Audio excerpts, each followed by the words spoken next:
crushed. I think the U.S. is not a good place to be for the next 5 years. No, I agree with that. Now, if we can, pretend that we're prognosticators and uncover our crystal ball, when we look beyond the current catastrophe, if you had a magic wand to wave about what sort of society would emerge from the coming crisis, what would be your ideal solution, or what do you think would be the best way to create a more sustainable financial, economic, and social system than what has come before? Well, of course, I don't believe in government as an entity. I don't believe that government, or I shall say the state, actually has an actual right to exist. And I don't like to acknowledge it. But look at this thing historically.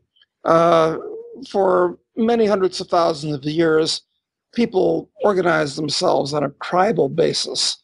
And at some point,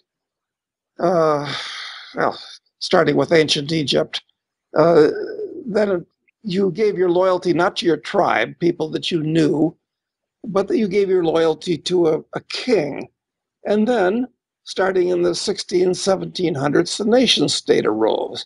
And you no longer gave your loyalty to a king, you gave it to a nation state, an agglomeration of land with different people. I think that the nation state itself now is at the point of being overturned.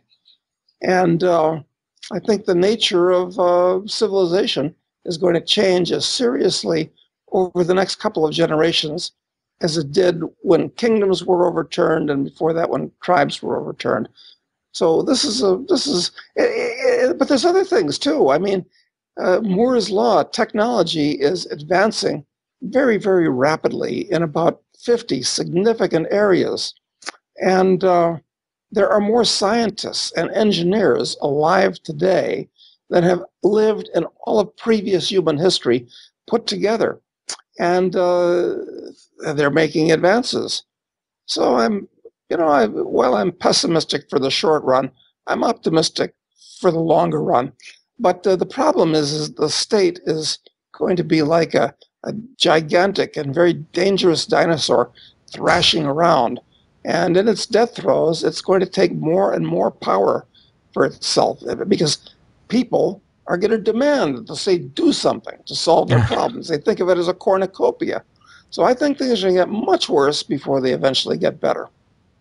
Yeah, it is. The slow suicide by statism seems to be a depressingly repetitive pattern in all advanced human societies, from ancient Greek to ancient Rome, all the way through to the modern era. It is one of these things, it is a very hard delusion for people to give up, to think that we need a violent monopoly of force to organize society.